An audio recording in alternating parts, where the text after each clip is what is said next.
Alhamdulillahilladzi an'amana bi nikmatil iman wal Islam.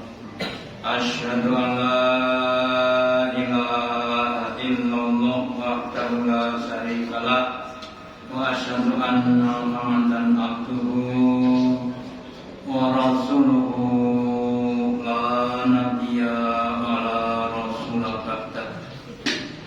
Allahumma sholli ala Muhammad wa ala ali Muhammad kama shallaita ala ali Ibrahim innaka Hamidum Majid wa barik ala Muhammad wa ala ali Muhammad kama barakta ala ali Ibrahim innaka Hamidum Majid. Qala Allahu ta'ala fi kitabil karim a'udzu billahi minasy syaithanir rajim. Ya ayyuhalladzina amanu ittaqullaha haqqa tuqatih wa la tamutunna illa wa antum muslimun. Bapak Ibu hadirin yang dirahmati Allah, yang pertama dan utama, marilah kita selalu meningkatkan kesyukuran, keimanan dan ketakwaan kita kepada Allah Ta'ala dengan meyakini apapun yang telah dijelaskan Allah, yang telah dienuang di dalam Al-Quran, baik perkara-perkara yang sudah terjadi atau yang belum terjadi. Salah satu peristiwa yang belum kita alami dan akan terjadi pada setiap orang adalah kematian. Orang Jawa berkata, mati niku manut, pati niku patut. Suka atau tidak suka, rela atau tidak rela, setiap orang akan mendapati merasakan kematian masing-masing. Kullu nafsin dha'iqatul maut. Setiap orang itu akan merasakan kematian. Nah, kemudian di antara proses-proses orang akan meninggal dunia yang kemudian nanti dikenal dengan proses sakaratul maut. Dari kalimat sakaro yang artinya mabuk, sok ingat, sok gak ingat, untuk apa? Menghadapi kematian. Jadi saking dasarnya, saking payahnya, saking beratnya dalam menghadapi kematian itu, orang kadang sadar, kadang tidak sadar. Apalagi yang sudah biasa menemui orang yang akan meninggal dunia. Kalau dari bawah kakinya sudah dingin, kemudian perutnya juga sudah dingin, kemudian dadanya juga sudah dingin, tinggal rohnya di tenggorokan. Maka Allah jelaskan dalam surat Al-Qiyamah, surat yang ke-75 ayat ke-28, Wandonna annahul firaq. Kalau nyawa rohnya sudah di tenggorokan dan mereka yakin bahwa mereka akan terpisah dari dunia fana, terpisah dari istri dan anaknya, terpisah dari bapak ibunya atau siapapun yang ada di dunia, terpisah dengan harta benda yang selama ini dikumpul-kumpulkan, terpisah dengan jabatan dan pangkat yang dibangga-banggakan. Pada terjadi pada setiap orang, ya. Nah, sehingga orang yang sudah sampai pada sakaratul maut tadi, mau tidak mau, rela atau tidak, akan meninggalkan dunia ini. Maka Bapak Ibu, kita orang-orang yang beriman harus yakin yang pertama tentang sakaratul maut, yang kedua apa-apa saja yang akan terjadi, mulai dari awal kematian, proses sampai nanti setelah kematian, termasuk nanti pada hari kiamat dan lain sebagainya.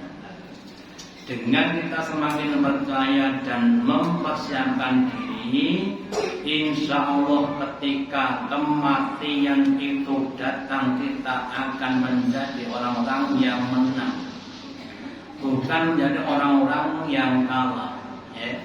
Sebaliknya, kalau kita tidak mempersiapkan diri menghadapi kematian, maka ketika kita mati akan terjadi suatu penghinaan dan suatu kerugian. Maka marilah kita semuanya harus berusaha untuk mempersiapkan diri menghadapi kematian sebelum datang kematian. Yang pertama, kematian itu tidak bisa diundurkan atau tidak diajukan.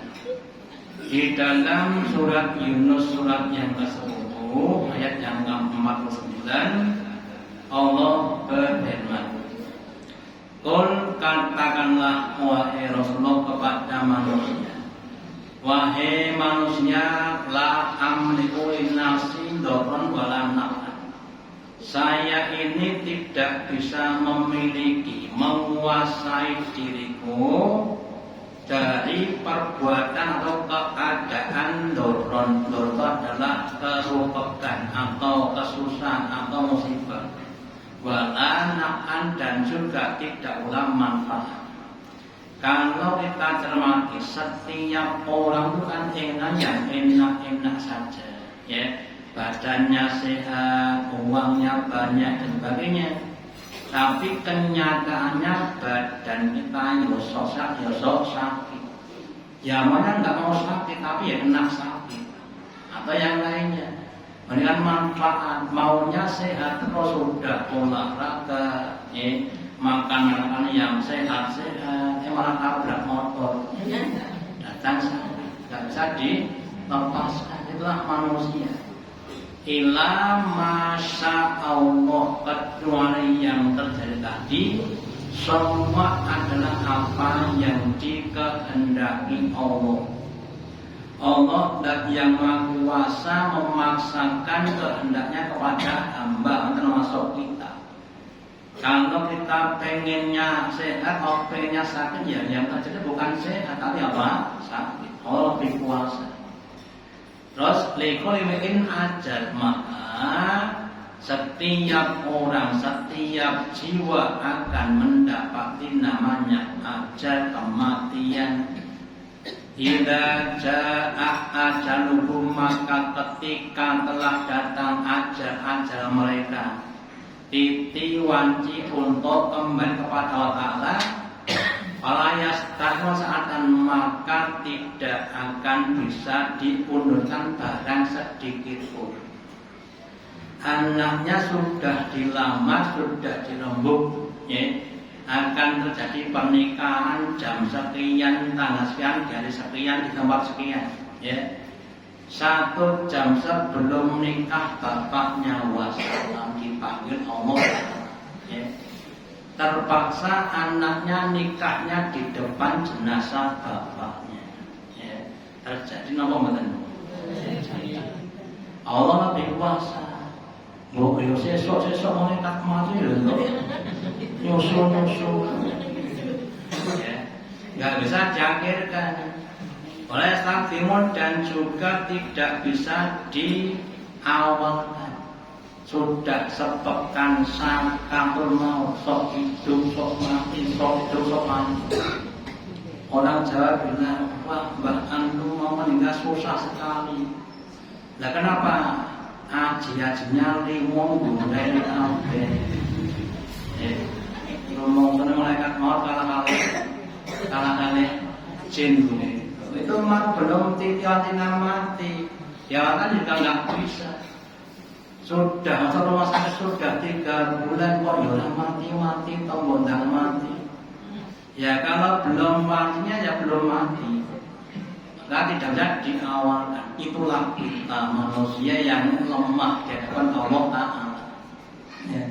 Makanya bagi orang beriman hanya berserah diri kepada Allah Ta'ala.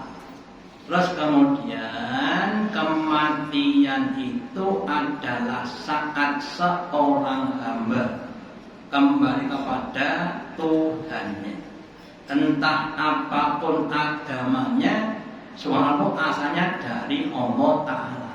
Maka di dalam surat Al-Jum'ah ayat yang ke-8 Allah berfirman, Qul katakanlah wahai Rasulullah, innal mautalladzi sesungguhnya kematian yang tafirunan minhu kalian sama lari darinya, kalian sebetulnya tidak mau untuk mendapat kematian, wa innahu mulaqikum, maka sesungguhnya kematian itu akan menjumpai kepada kamu.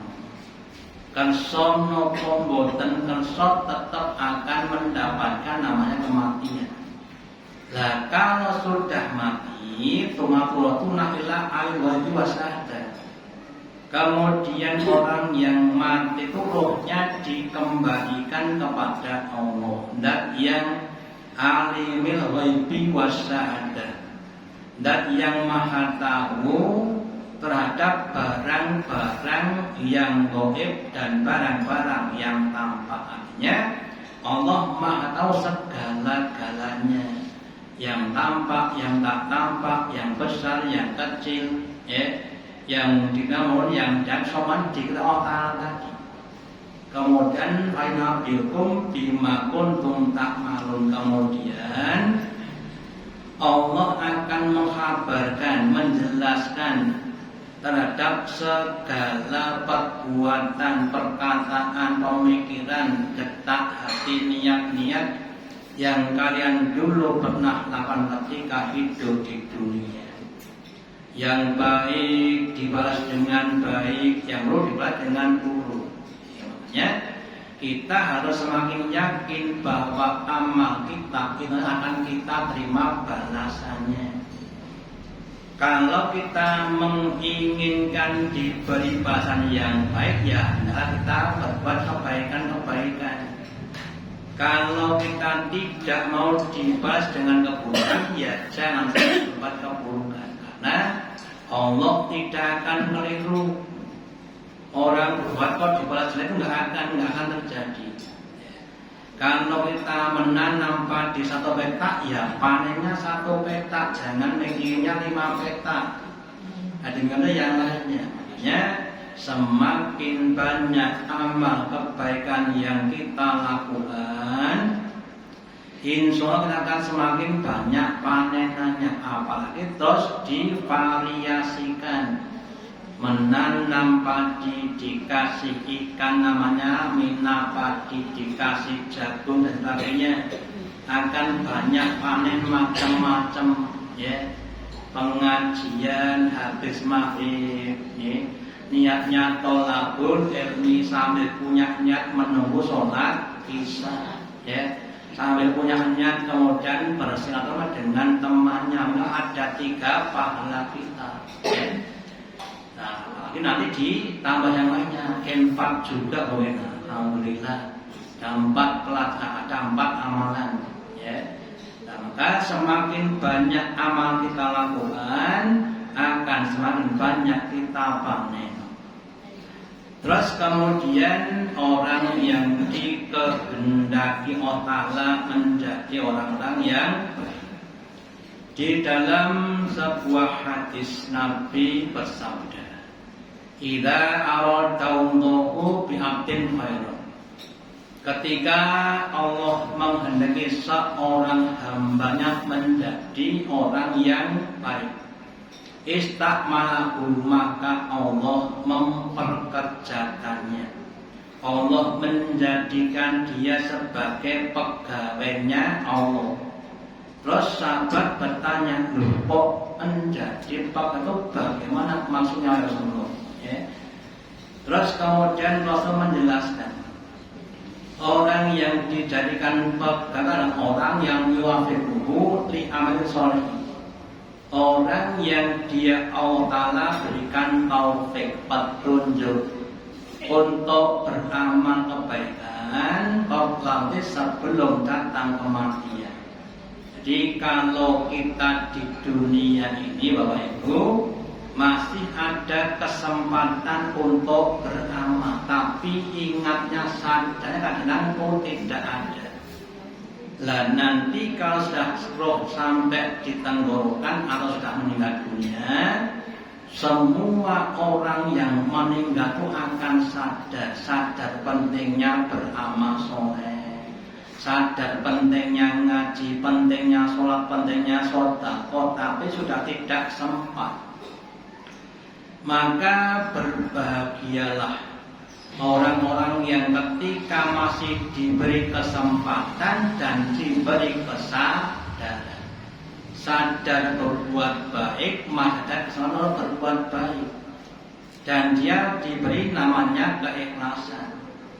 Lah orang yang sudah diberi kesadaran maka dia akan semangat. Ya. Nanti kalau kita lihat di surat Yasin ada kisah, ya. Ketika ada negeri namanya Intokiyah, penduduknya didakwai oleh 2 orang nabi, banyak yang nggak mau, bahkan mendustakan. Terus ada orang yang dari luar kota, dia berlari masuk ke dalam kota untuk mendengarkan pengajian tadi. Padahal penduduk kota yang jauh dia tidak mau. Ya, itulah bedanya orang yang sadar orang dan orang yang belum sadar. Jadi salah satu syarat orang berbuat adalah orang itu sudah sadar karena diberi kebaikan-kebaikan. Nah, ketika orang diberi petunjuk, taufik, diberikan petunjuk dan kekuatan, kemampuan, sehingga dia akan berbuat baik sebanyak-banyaknya sebelum kematiannya. Nah, kalau mereka berbuat sebanyak-banyaknya, maka dia akan mendapatkan simpanan-simpanan yang banyak, ya, sehingga dia tidak akan gelo. Lah sebaliknya kalau dibalik, kalau ada hamba Allah yang ketika dia di dunia tidak mau beramal kebaikan, padahal ya dekat dengan masjid atau pondok, bahkan anaknya Pak Kiai Ustadz, bahkan anaknya Nabi, ya. Seperti istrinya Nabi Nuh, istrinya Nabi, tapi nggak mau berbuat kebaikan, berarti orang tidak diberi taufik oleh Allah. Nah kemudian mari kita semua memohon kepada Allah, berdoa supaya kita ini diberi taufik yang semakin lama semakin besar. Contoh, kalau kita itu infak, ya. Itu kan sudah banyak ayat mengatakan infak itu untuk kita sendiri. Si A infak ya Pak, untuk si A, si B juga begitu. Tapi kebanyakan orang itu kalau pas infak itu uangnya yang paling besar atau paling kecil. Itu berarti kurang sadar. Ya. Sampai Nabi itu bertanya pada kelasnya sahabat, kamu tuh ya lucu kok sahabat, lucu ini kok Nabi? Harta ahlimu lebih kau cinta dibanding dengan harta kamu. Loh kok bisa begitu? Lah kalau kamu sana punya uang 1 juta, terus kamu infakkan berapa kira-kira? Umpama 10.000, itu kan untuk kamu. Nah yang 900 kan untuk keluarga kamu. Kalau kamu mati yang kamu dapatkan ya 9 yang 10 tadi, bukan yang 90 tadi. Nah itu boleh. Jadi harta ahlimu lebih modern dibanding dengan harta kamu. Kalau kamu punya uang 1 juta, kamu infakkan 10, berarti yang milik kamu yang mana? Saya beli. Nah, kita. Ya saya 10 ini kumpulnya. Nabi motong kambing terus dimasak, dibagikan pada tetangga-tetangganya. Terus Nabi tanya pada Aisyah, "Sah tinggal apa?" "Tinggal sampai 1 Nabi." Ya, Nabi berkata, "Tinggal semuanya, tinggal sampai kecuali sampai tadi." yang diinfakkan 3/4, ini kambing kan dibagi 4, 1, 2, 3, 4. Nah yang itu diinfakkan pada tetangganya itu yang akan jadi haknya Nabi di akhirat. Lah yang satu ini nanti kalau tidak dimakan mau kemana? Tengguni, nekol tidak. Nah, ini kan luar biasa yang gini kaleng.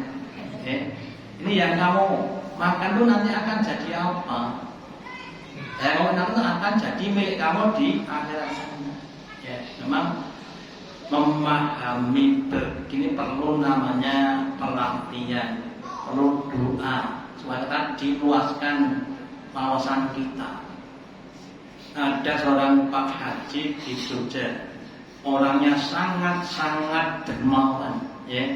Banyak orang yang diinfakkan kepada fakir, miskin dan sebagainya. Suatu saat tetangganya bilang, Pak Haji, mbok saya diparingi ilmu ben iso kula niku kalih bondo rayeman. Ya. Terus Pak Haji malah bilang, loh, siapa yang bilang saya tidak eman dengan bondo? Justru aku eman dengan bondo saya. Lah karena emannya kemudian saya titip fakir miskin, anak yatim supaya bisa membawakan saya di akhirat sana. Yang saya dapatkan di akhirat sana. Tidak di dunia tapi di akhirat sana. Ya. Namanya ilmu senodul Pak. Jadi kita berusaha untuk ngamatu kita yakin untuk kita sendiri, ya. Termasuk kita ngaji, sholat harus kita niatkan dengan ikhlas, ya. Di orang-orang yang ketika di dunia itu banyak amal, berarti orang yang dikehendaki Allah jadi orang yang baik dan sebaliknya.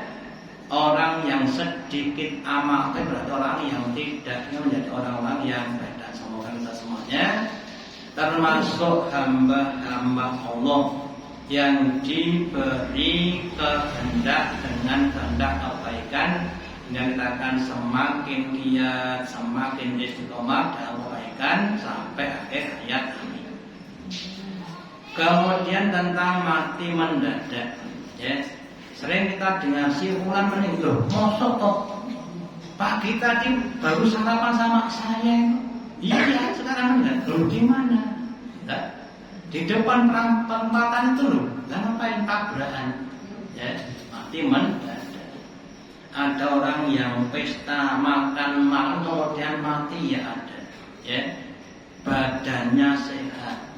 Habis olahraga keringetan ketok sehat baniku wasana. Ada jamaah saya di Makassar pagi olahraga sehat, habis itu kemudian lemas, kemudian sehat, ya.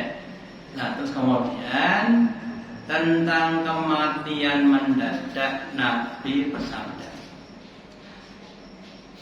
Nabi berarti mautil pasam tentang masalah kematian yang mendadak, bahwa kematian mendadak adalah ahlatul asabin bagi orang beriman sebagai bentuk istirahat yang disegerakan dan sebagai bentuk penyiksaan bagi orang kafir. Ada seorang tukang bekerja dari pagi sampai sore jam 8 sampai jam 4. Terus jam 2 pemilik rumahnya bilang, Mak, saya niki selesai mandana keluar jenten Jogja, orang jam mau tutup. Pun hari ini kerjanya sampai jam 2 mawon, boten sampekan jam 4. Pertanyaan nih, tukang ini kudune seneng apa seneng? Gimana? Itu pun Pak Teguh. Kudune kerja sampai jam 4, tapi sekarang jam 2 saja, silakan jenengan selesai. Tidak. Harusnya senang, tapi kadang-kadang senang. Pak panjenengan sekarang sedo sak niki mau. Sak niki. Nggih, lah bojo kula. Lah anak kula sing ngopeni sinten? Lah sinten lho sing ngopeni? Mosok sing ngopeni panjenengan. Ya, sing ngopeni kan bersaudara. Ya. Jadi bagi orang beriman sebagai bentuk istirahat. Sebaliknya sebagai orang kafir sebagai pensegeran adab. Jadi diskan adabnya namanya.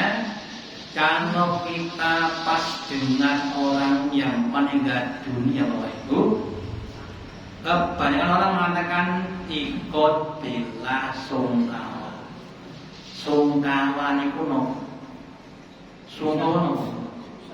Susah. Berarti mati niku susah apa seneng? Mati niku susah apa seneng? Nggih susah banget. Susah bagi orang-orang yang kafir betul. Karena kalau orang kafir meninggal dunia, habis nikmatnya berubah jadi siksaan. Maka dia akan berusaha untuk tidak mati. Lah bagi orang yang beriman kemarin sebagai bentuk peristirahatan dari kepayahan dunia, terus menerima upah gaji berupa nikmat-nikmat yang dia dengan nikmat kubur sama nikmat di surga. Ya, jadi kita Bapak Ibu harus mengubah pemikiran kita. Tidak semua orang itu sedih. Ada yang sedih, ada yang tidak sedih. Nah, bagi orang-orang beriman kematian bagaikan orang yang selesai kerja terima gaji. Rampung kerja nopo blonjo niku bunga nopo susah kudune. Kudune ning kok susah. Gitu. Lah wete nang nek mati lan nyawa nggih bener. Gitu. Karena kita yang masih tanya Bapak Ibu bahwa orang beriman itu kalau sudah mati di kuburan itu lebih nikmat dibanding dengan hidup di dunia. Sak seneng-senenge wong dunya niku enek susah. Uangnya banyak, rumahnya bagus, apa-apa ada, tinggal makan lampune mati oblangan telung dino. Susah banget. Susah toh. Tapi bagi orang kan di kuburan itu nggak pernah ada yang namanya susah. Selalu bunga, selalu nikmat, nggak pernah susah. Ya, namanya saja diberi apa? Nikmat kubur. Bahkan saking nikmatnya waktu yang panjang itu seperti waktu yang sebentar, seperti semalamnya pengantin baru. Padahal waktunya panjang. Saking nikmatnya itu baru nikmat kubur. Makanya Nabi kita itu ketika diberi pilihan meninggal atau hidup itu pilih mati bareng rampung dan mongko blonjo. Tapi kalau kita jengben mawon, jengben apa jengben mana? Jengben mana? Cita mati mboten mawon. Tapi kan suatu mboten. Nah lewat pun tidak lewat mati.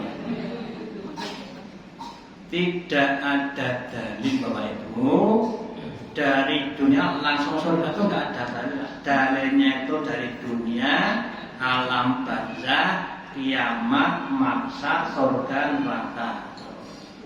Dalilnya itu. Kalau nggak mau mati ya nggak pernah akan masuk surga. Jadi kemana adalah salah satu pintu menuju ke surga.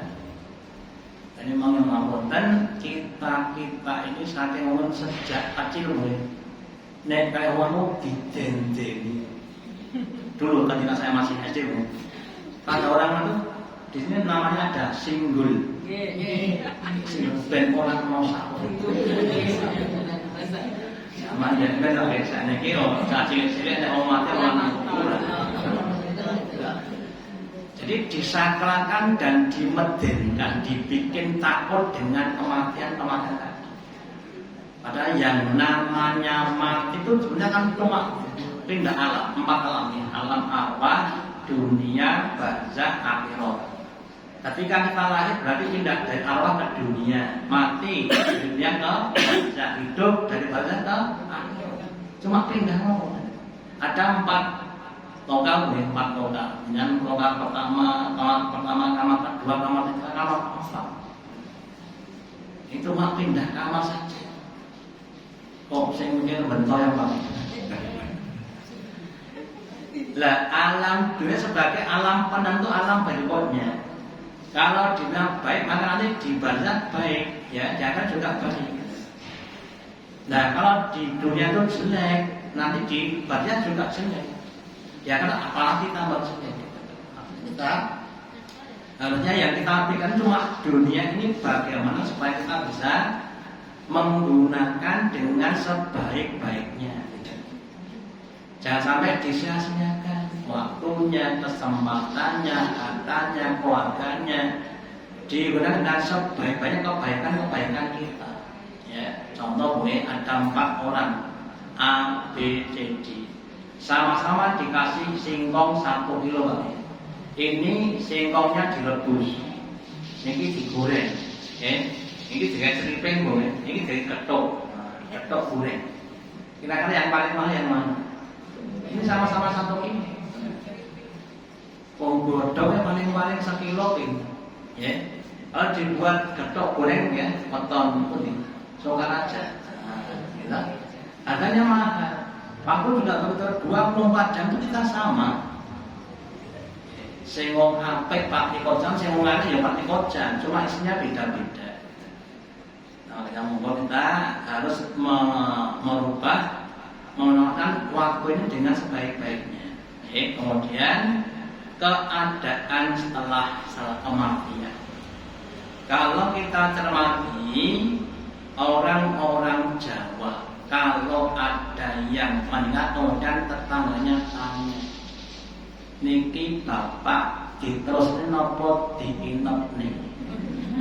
Kita sedone bar magrib takone dinake napa diterusne.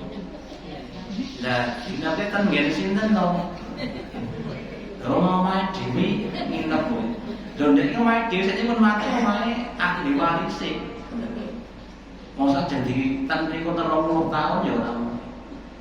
Nah, maka kemudian Nabi sabda, idza matal maitu, ketika mayit telah meninggal dunia, takul malaikat berkata, berbicara, qaddama, apa yang sudah dilakukan.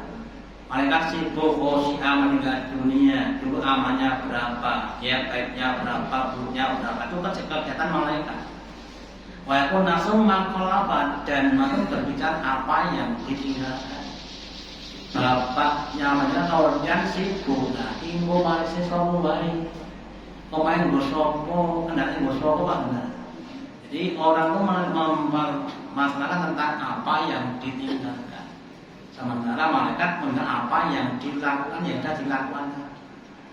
Lah sepantasnya Bapak Ibu, kita orang beriman itu lebih menitikkan pada amal-amal kita, karena itu yang akan menyelamatkan kita. Ketika kita jangan masuk alam barzakh, ada pertanyaan-pertanyaan. Man rabbuka, man kitabuka, man nabiyuka, ya. Siapa Tuhanmu, apa kitabmu, siapa nabimu.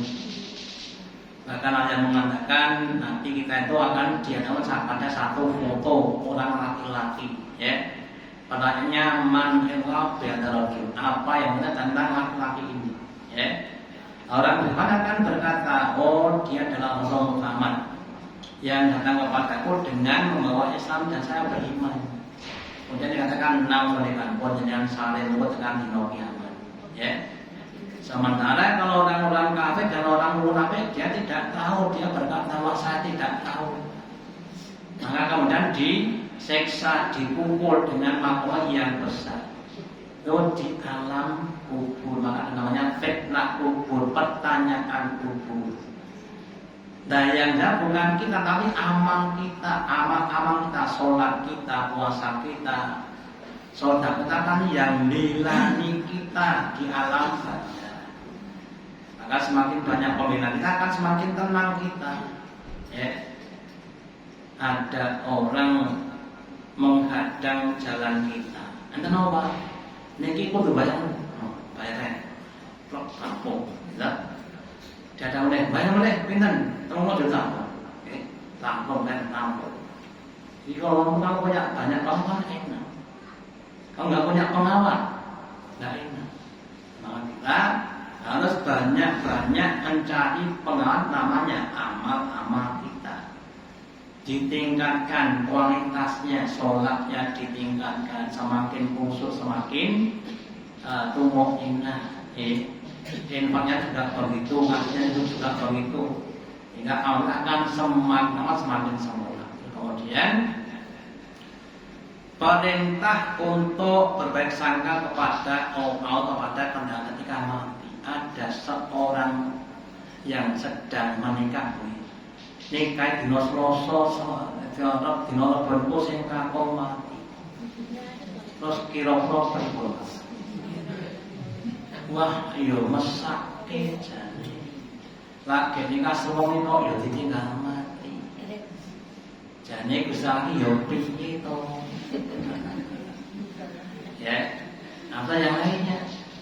Sudah lama, maaf saja ini cerita, bukan tapi cerita. Sudah lama nggak punya anak. Kalau punya anak usia 5 tahun, seneng-senengnya nyawang anak. Dolan kali motornya tenggelam tiba pelajar, kemudian tenggelam situ. Ya, kira-kira bagaimana? Ya. Banyak yang bersuudzon kepada Allah, tapi kita nggak boleh seperti itu. Nabi bersabda bahwa la yaqutan nahadukum, janganlah kalian berangan-angan atau kalian punya prasangka ketika mati illa wa muslimun billah, kecuali dia itu mempunyai prasangka yang baik kepada Allah apapun keadaannya. Karena kita itu biasanya cuma memandang satu sisi, sedangkan Allah memandang pada banyak sisi. Kisahnya Nabi Musa dan Nabi Khidir atau Nabi Khidir di surat Al-Kahfi. Ketika Nabi Musa dan Nabi Khidir masuk ke suatu perkampungan, ya. Terus ada anak yang sedang bermain wanita. Terus kemudian yang paling ganteng di ini, sekarang kemudian lehernya dibunuh, kemudian mati. Nabi Musa bengok-bengok, jangan aku pripun, cak cilik dulu yang mati no. Nah, kita bilang, loh, Anda kan tak bilang itu, kamu jangan protes sebelum saya terangkan. Oh, gitu. Nanti tak ada Bapak Ibu, menurut ilmunya yang dilakukan Nabi Khidir, anak kecil itu kalau tidak dimatikan, besok bisa menjadi anak yang durhaka. Terus dimatikan supaya diganti dengan anak yang soleh. Oh gitu. Silakan nanti dibuka surat Al-Kahfi. Pun sering baca Kahfi terus surat ini malam ini. Nah, silakan baca surat Al-Kahfi. Ya. Ini kemudian jadi bisa mengendur. Kalau dihidupkan nanti sudah besar kemudian durhaka itu kira-kira bapaknya bagaimana? Anak siji di eman gede nego kepada bapak ibunya, kira-kira rasanya bagaimana? Makanya kita punya husnudon, berbacaan kepada Allah dan yang maha alim, yang maha hakim dengan semua kebijakan-kebijakannya. Makanya ini pentingnya kita mengaji, tidak cuma baca itu satu amal yang baik. Tapi kemudian dimaknani, dipahami, terus harus ditata. Sudut pandang kita yang belum pas dipasni, ya. Supaya kita akan semakin berbuat kebaikan. Ya, contoh yang saya sampaikan. Ketoke gampang ingatnya. Ganjaran kali duit pilih pundi. Angin tahu. Ya pilih kabeh wae. Kalau kita cermati pada kisahnya aja, ditinggal suaminya Nabi Ibrahim di lembah Mekah yang tandus tak berpenghuni boten enten pasar ditinggali dungo kowe tak donakne karo omah nggih terus ditinggal 13 tahun boten keedit Pak umpama keedit ra didonakne ribut itu sak warung arep dinompo ora nompo tapi dengan doa itu Allah Ta'ala berikan pertolongan. Saya cuma satu Bapak Ibu mau mengajak penjenengan semuanya, yuk kita menuju yang lebih penting. Nanti yang tidak akan ikut. Yuk kita nanam padi, insya Allah sukatnya akan tumbuh. Jangan kemudian berangan nandur sukat. Nanti padinya nggak tumbuh. Tidak? Yuk kita beli sapi, jangan beli kali. Kalau udah beli sapi, dapat kali atau dapat insya Allah. Kalau beli kali, ya nggak dapat sapi insya Allah. Ini memang harus berlatih mencari akhirat, dunia akan dicukupi Allah. Tapi kalau kita mencari dunia, ada tidak semoga. Semoga dengan ini kita akan mempunyai persepsi sudut pandang yang semakin baik, ya, don sangkaan yang baik, kemudian kematian nggak usah ditakut tapi dipersiapkan karena percuma saja kita takut kepada kematian toh juga akan mati. Kita akhiri Allahumma taqabbal minna innaka antas samiul alim wa tub alaina innaka antal mu'min. Kami dengan doa majelis subhanallah wa bihamdika asyhadu an la ilaha illa anta astaghfiruka wa atubu ilaik. Wassalamualaikum warahmatullahi wabarakatuh.